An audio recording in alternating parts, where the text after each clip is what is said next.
Degree అందరూ ఇస్తారు. Career కి క్లారిటీ ఇచ్చేది మాత్రం కాన్ఫిడో. బెస్ట్ యూనివర్సిటీ సీట్ తో పాటు సెటిల్ అయ్యే స్కిల్ కూడా గ్యారంటీ.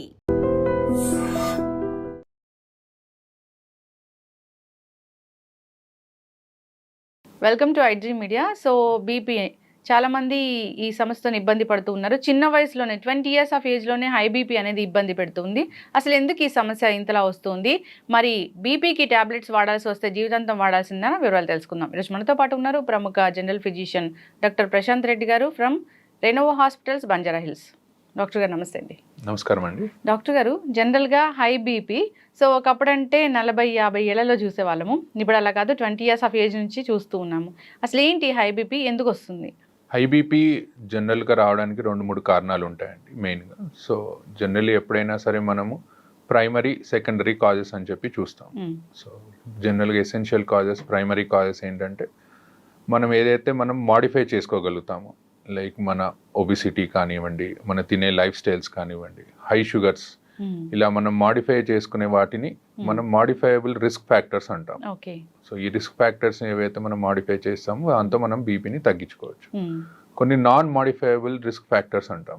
దాంట్లో మన జీన్స్, జెనెటిక్ కానివ్వండి, కిడ్నీ డిసీజ్ కానివ్వండి, లేకపోతే ఇంకేదైనా ఇతరత్ర మన బాడీలో ఉన్న ఆర్గన్స్ ప్రాబ్లమ్స్ ఉన్నప్పుడు దాన్ని నాన్ మాడిఫైయబుల్ రిస్క్ ఫ్యాక్టర్స్ అని తీసుకుంటాం. దానివల్ల బీపీ వస్తే మనం కంట్రోల్ చేయలేమా? ఇప్పుడు మాడిఫైయబుల్ రిస్క్ ఫ్యాక్టర్స్ ని మనం రోజువారీ మన లైఫ్ స్టైల్ మాడిఫికేషన్స్ చేసుకుంటే, లైక్ కరెక్ట్ ఫుడ్ తినడము, తక్కువ షుగర్స్ తినడం, టైం కి తినడం లాంటివి చేసుకుంటే జనరల్ గా ఏ ఏజ్ లో అయినా మన బీపీని కంట్రోల్ చేసుకునే ఛాన్స్ ఉంటుంది. అదే మన జెనెటిక్ ఫ్యాక్టర్స్ లేదా ఏదైనా ఆర్గన్ డిసీజ్ వల్ల వచ్చేవి మాత్రం దానికి సంబంధించిన మెడిసిన్స్ వాడి దాని పరంగా మనం తగ్గించుకోవడం జరుగుతుంది. ఓకే, అంటే ఇప్పుడు మాడిఫైబుల్ రిస్క్ ఫ్యాక్టర్స్ అంటాము. సో దాని వల్ల వచ్చే బీపీని మనం పూర్తి స్థాయిలో తగ్గించుకోవచ్చు, టాబ్లెట్స్ కూడా మానేయొచ్చా? మోస్ట్ ఆఫ్ ద టైమ్స్ అండి. ఇప్పుడు యంగ్ పీపుల్ జనరల్గా ఇప్పుడు మనం తీసుకుంటే ఎక్కువగా లేటెస్ట్గా 30 నుంచి 35 years వాళ్ళకు కూడా హై బీపీ లాంటివి చూస్తూ ఉంటాం. దానికి మెయిన్ కారణం మన లైఫ్ స్టైల్ అండి. అంటే హై కార్బోహైడ్రేట్స్ లేకపోతే ఫ్యాట్ ఉన్న ఫుడ్ ఎక్కువగా తినడము, అసలు ఎక్సర్సైజ్ అనేది చేయకపోవడము, ఇలాంటి హై సాల్ట్ ఫుడ్ తీసుకోవడం. సో ఇవన్నీ మనం కట్ డౌన్ చేసుకుంటే 100లో 90% of the people definitely tablet లేకుండా ఉండొచ్చు. ఓకే, ఎస్ డాక్టర్ గారు. సో ఈ ఏదైనా కిడ్నీ ఇష్యూస్ వల్ల లేదా ఇతర ఆర్గన్ డ్యామేజ్ అవ్వడం వల్ల లేదా జెనెటికల్గా అన్నారు, అది వచ్చింది, సో వాళ్ళు లైఫ్ స్టైల్ చేంజ్ చేసుకున్నారు, సో బీపీ అనేది కంట్రోల్లో ఉంటుందా? పూర్తి స్థాయిలో తగ్గించుకోవడానికి ఛాన్స్ అనేది ఉండదా? ఉంటుందండి, అలానే ఏం లేదు. 50% ఆఫ్ ద పీపుల్లో ఇఫ్ ఒకవేళ మనం ఎర్లీగా డిసీజ్ ని కనుక్కున్నట్టయితే, మనం ఒకవేళ లైఫ్ స్టైల్ మాడిఫికేషన్స్ చేసుకుంటే డెఫినెట్లీ మనము యంగ్ ఏజ్ లో డెఫినెట్లీ మనము టాబ్లెట్ లేకుండా ప్రయత్నం చేయొచ్చు. కాకపోతే ఏంటంటే వాళ్ళు ఫ్రీక్వెంట్ గా ఫాలో అప్ లో ఉండాలి. సో అప్పుడు మనం ఏంటంటే ఏమాత్రం బీపీ పెరిగినట్టు అనిపించినా వాళ్ళని మెడిసిన్ మీద స్టార్ట్ చేసుకుంటాం. ఓకే, ఎస్ డాక్టర్ గారు, అసలు బీపీ లెవెల్స్ అంటే ఏది హై బీపీ, ఏది నార్మల్ అంటారు? జనరల్ గా మనము అమెరికన్ హార్ట్ అసోసియేషన్ అనే వాళ్ళది గైడ్ లైన్స్ ప్రకారం బీపీ అనేది తీసుకుంటాం. సో అందులో ఎప్పుడైనా 120/80 అంటే మనం అందరం బీపీ చూసి వాల్యూ చెప్తూ ఉంటారు. పైంది సిస్టాలిక్ అని, కింది డయాస్టాలిక్ అని అంటాము. సో 120/80 కంటే ఎక్కువ వెళ్తుంది అంటే పేషెంట్కి బీపీ వచ్చే లక్షణాలు స్టార్ట్ అవుతున్నాయని అర్థం. సో 140/80 కంటే ఎక్కువ వెళ్ళింది అనుకోండి, కంపల్సరీ దాన్ని మనం బీపీ కిందే పరిగణిస్తాం. ఈ మధ్యలో 120 నుంచి 130 మధ్యలో, 130 నుంచి 140 మధ్యలో ఉన్న వాళ్ళని స్టేజ్ 1, స్టేజ్ 2 కింద పరిగణించి వాళ్ళకి మెయిన్ గా ఈ లైఫ్ స్టైల్ మాడిఫికేషన్స్ చేసుకోండి, మీకు టాబ్లెట్స్ అవసరం లేదు అని చెప్తాం. 140/80 కంటే ఎక్కువ ఉన్న వాళ్ళకి మాత్రం టాబ్లెట్స్ వాడమని స్టార్ట్ చేయమని చెప్తాం. ఓకే, కొందరికి ఓన్లీ డయాస్టలిక్ మాత్రమే ఎక్కువగా ఉంటుంది కదా డాక్టర్ గారు, అది డేంజర్ అంటారా? డయాస్టాలిక్ జనరల్ గా ఎక్కువయ్యేది మన లోపల ఏదన్నా ప్రాబ్లం ఉన్నప్పుడు అవుతుందండి. మెయిన్ గా కిడ్నీ డిసీజెస్ లో, లేకపోతే థైరాయిడ్ ఉన్న వాళ్ళలో, ఇలాంటి వాళ్ళు ఒబిసిటీ ఉన్న వాళ్ళలో, లేదా sleeping disorders problem, obstructive sleep apnoea అంటాం, ఇలాంటి వాళ్ళలో జనరల్ గా మనం డయాస్టాలిక్ బీపీ కూడా ఎక్కువ అవడం చూస్తుంటాం. India it's more dangerous than this systolic BP ఎక్కువ. సో దానికి కంపల్సరీ మెడిసిన్ వాడాల్సిందే. ఓకే, డయాస్టాలిక్ ఎక్కువ ఉన్నప్పుడు డయాస్టాలిక్ 90 కంటే ఎక్కువ ఉంటే మేము డెఫినెట్లీ ఫస్ట్ మెడిసిన్ అడ్వైస్ చేస్తాము, ఆ లైఫ్ స్టైల్ మాడిఫికేషన్స్ తో పాటు. ఒకవేళ తగ్గుతుంది అనుకుంటే మెల్లిగా మెడిసిన్ ని డిస్కంటిన్యూ చేస్తాం. ఓకే డాక్టర్ గారు, అసలు ఈ బీపీ 140/80 ఉంది, సో అలాంటి వాళ్ళు ఉప్పు ఎక్కువగా తినడం లేదా కొన్ని రకాల ఆహార పదార్థాలు ఎక్కువగా తినడం వల్ల బీపీ ఫ్లక్చువేట్ అవుతుంది, హై అవుతుంది అంటారు, సో అవి ఏంటంటారు?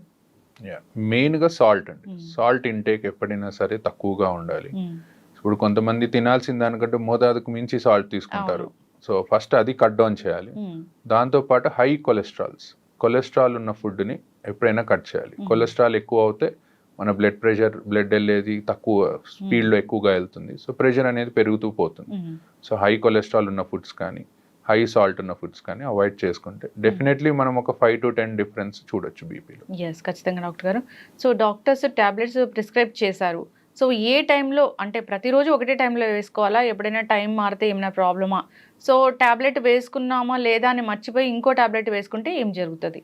జనరల్గా మన బాడీకి ఒక లైఫ్, మనకి ఎలా అయితే లైఫ్లో ఒక క్లాక్ లాగా ఉంటుందో మన బాడీకి కూడా ఒక క్లాక్ ఉంటుందండి. ఆ క్లాక్ ప్రకారమే మన హార్మోన్స్ రిలీజ్ అవ్వడము, మరి పనిచేయడం లాంటివి ఉంటాయి. సో అందుకే జనరల్గా either mornings or evenings we advise. So either morning before 9 o'clock అట్లా లేదా 10 o'clock లోపు, ఈవినింగ్స్ అది అడ్వైస్ చేస్తాం. సో టైం ప్రకారం తీసుకుంటే ఏంటంటే మన బాడీకి సర్కేడియన్ రిథమ్ అని ఉంటుంది, దానికి బాడీకి అడ్జస్ట్ అయ్యి టాబ్లెట్ సరిగ్గా పనిచేస్తుంది. టాబ్లెట్ సరిగ్గా తీసుకోకపోవడం అంటే కొంతమంది ఒక రోజు తీసుకుంటారు, 2 రోజులు తీసుకోరు, మళ్ళీ తీసుకుంటారు. సో దానివల్ల మోర్ డేంజర్ దాని టాబ్లెట్ తీసుకోకపోవడం.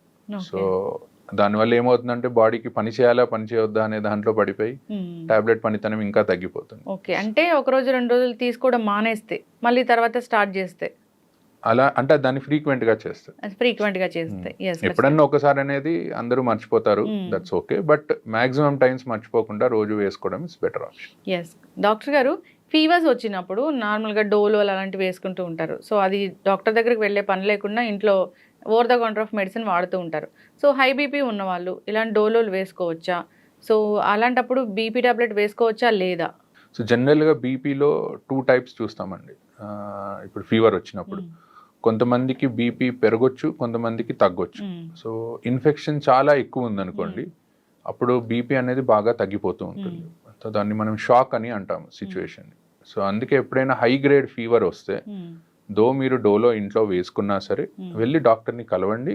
కలిసి ఒకసారి బీపీ చెక్ చేసుకుంటే తక్కువగా ఉంటే అప్పుడు పేషెంట్ కండిషన్ని బట్టి టాబ్లెట్ ఆపేయాలా, డోస్ తగ్గించాలా అనేది డాక్టర్ కెన్ డిసైడ్. ఎస్, ఖచ్చితంగా డాక్టర్ గారు. చాలా మంది ఈ మిస్టేక్ అనేది చేస్తూ ఉంటారు. ఎస్, దానివల్ల ఇబ్బందులు అయితే వస్తూనే ఉంటాయి. ఎస్, ఏదైనా ఒక ఇష్యూ వచ్చినప్పుడు అప్పుడే కొత్తగా టాబ్లెట్స్ స్టార్ట్ చేశారు బీపీ టాబ్లెట్స్ అన్నప్పుడు ఇంట్లో మానిటర్ చేసుకోండి, మార్నింగ్ ఈవినింగ్ బీపీ లెవెల్స్ అని అంటారు. సో ఆ బీపీ లెవెల్స్ మానిటర్ చేసుకున్నాక నెక్స్ట్ ఎలాంటి టాబ్లెట్ రాయాలి, తక్కువ రాయాలా, డోసు ఎక్కువ రాయాలా అలా చెప్తూ ఉంటారు కదా డాక్టర్ గారు. సో అప్పుడు ఏదైనా ఒక 2-3 రోజులు ఫ్లక్చువేట్ అయ్యి 2-3 రోజులు హైగా అయ్యి తర్వాత నార్మల్గా ఉంది లేదా లో అయిపోయినప్పుడు అప్పుడు టాబ్లెట్స్ రాయడం అనేది ఎలా ఉంటుంది, ప్రిస్క్రైబ్ చేయడం అనేది ఎలా ఉంటుంది? జనరల్గా ఎవరికైనా ఫస్ట్ టైం బీపీ వచ్చినప్పుడు అండి, ఎక్కువగా యంగ్ ఏజ్ వాళ్ళకి, let's take less than 50 years young age వచ్చిన వాళ్ళకి మేము ఏం చెప్తామంటే దేర్ ఇస్ హై ఛాన్స్ మన లైఫ్ స్టైల్ మార్చుకొని ఇలా చేసుకొని మనం బీపీ తగ్గించుకోవచ్చు అని. అండ్ ఒక్కొక్కసారి డాక్టర్ దగ్గరకు వచ్చినప్పుడు రీడింగ్ అనేది ఎక్కువ రావచ్చు. వైట్ కోట్ హైపర్ టెన్షన్ అంటాము, అంటే డాక్టర్ని చూడగానే బీపీ అనేది పెరుగుతూ వెళ్తుంది. సో అలాంటి వాళ్ళకి ఏం చెప్తామంటే మీరు ఒక 3 to 5 days 2 times in a day check చేసుకోండి రీడింగ్స్ అని. సో కన్సెక్యూటివ్ రీడింగ్స్ అండి, అంటే 3 consecutive రీడింగ్స్ 3 సార్లు ఎక్కువ వచ్చాయనుకోండి డెఫినెటివ్గా టాబ్లెట్ స్టార్ట్ చేస్తాం. సో 3 సార్లు కాకుండా ఒకసారి వచ్చింది మిగతా 2 times తక్కువ వచ్చింది అలా అనుకుంటే first life style modifications advice చేస్తాం. ఎస్, ఖచ్చితంగా డాక్టర్ గారు. సో బీపీ మిషన్స్ చాలా డిజిటల్ మిషన్స్ వచ్చాయి. సో వాటిలో చెక్ చేసుకుంటే వచ్చేది కరెక్ట్ వాల్యూ అయినా నార్మల్గా డాక్టర్ దగ్గరికి వెళ్ళినప్పుడు వేరే బీపీ మిషన్ ఉంటుంది, అది కరెక్టా? సో ఎట్లా అంటారు? ఎలక్ట్రానిక్ మిషన్స్కి మేము చూసే మిషన్స్కి ఏంటంటే మెర్క్యూరీ ఉంటుందండి మేము చూసే మిషన్స్లో, it's much more accurate. Electronic మిషన్స్లో ఒక 5 mm వరకు డిఫరెన్స్ ఉంటుంది. బట్ మెయిన్గా మిషన్ కంటే ఎక్కువ చూసే పొజిషన్ అండి, చూసే టైం. సో ఎప్పుడైనా సరే బీపీ మిషన్ అనేది మన లెవెల్ ఆఫ్ హార్ట్ దగ్గరికి ఉండాలన్నమాట. సో ఎవరన్నా కూర్చొని బీపీ చూసుకుంటున్నారు అనుకుంటే బీపీ మిషన్ ఒక టేబుల్ మీద పెట్టి మన హార్ట్ లెవెల్లో ఉండేటట్టు, పడుకున్నప్పుడు మన పక్కన హార్ట్ లెవెల్లో ఉండేటట్టు చూసుకోవాలి. సో అలా చూసుకుంటే 90% ఆఫ్ ద టైమ్స్ రీడింగ్స్ కరెక్టే వస్తాయి. అండ్ మీరు అన్నట్టు దీనికి అండ్ మనం ఇంట్లో చూసుకునే ఎలక్ట్రానిక్ మిషన్స్కి ఒక 5 mm వరకు డిఫరెన్స్ ఉంటుంది. అండ్ బోత్ హ్యాండ్స్లో కూడా మీరు ఒకవేళ చూసినా at same time 5 to 10 mm of HG difference అనేది ఉంటుంది. ఎస్, ఖచ్చితంగా డాక్టర్ గారు. ఏదైనా కానీ ఈ బీపీ వచ్చినప్పుడు జాగ్రత్తలు తీసుకోవాలని కోరుకుందాం. చాలా మంది ఫాలోఅప్స్ కూడా వెళ్ళరు, సంవత్సరాలు తరబడి అదే మందులు వాడుతూ ఉంటారు. సో అలా వాడటం కూడా డేంజరే కదా డాక్టర్ గారు? యా అండి, most important thing is follow up అండి. సో బికాజ్ ఏంటంటే కొన్ని టాబ్లెట్స్ కొన్ని కండిషన్స్లో డిస్కంటిన్యూ చేస్తాం. సపోజ్ ఒక 50-year పర్సన్కి మనం టాబ్లెట్ స్టార్ట్ చేసాం అనుకోండి, బై 60 years వచ్చేసరికి ఆయనకి వేరే ఏదైనా కాంప్లికేషన్ ఏదైనా ఉండొచ్చు. ఏజ్ పరంగా కిడ్నీ ప్రాబ్లం ఉండొచ్చు, డయాబెటీస్ వచ్చి ఉండొచ్చు, హార్ట్ ఇష్యూ వచ్చి ఉండొచ్చు. అలాంటప్పుడు ఆ టాబ్లెట్ కంటిన్యూ చేయాలా డిస్కంటిన్యూ చేయాలా అనేది మేము కండిషన్ని బట్టి మారుస్తూ ఉంటాం. సో ఫ్రీక్వెంట్ ఫాలోఅప్స్, ఎక్కువగా కుదరకపోయినా అట్లీస్ట్ ఒక 3 to 4 monthsకి ఒక్కసారి డాక్టర్ని వెళ్ళి కలవడం, ఏం టాబ్లెట్స్ వాడుతున్నారో చూడడం, అండ్ ఫ్రీక్వెంట్గా కిడ్నీ చెకప్ అనేది ఒకటి చేయించుకుంటూ ఉంటే బెటర్. బీపీ ఉంటే కిడ్నీ కూడా ఫెయిల్ అవుతుందని చెప్తారు కదా డాక్టర్ గారు?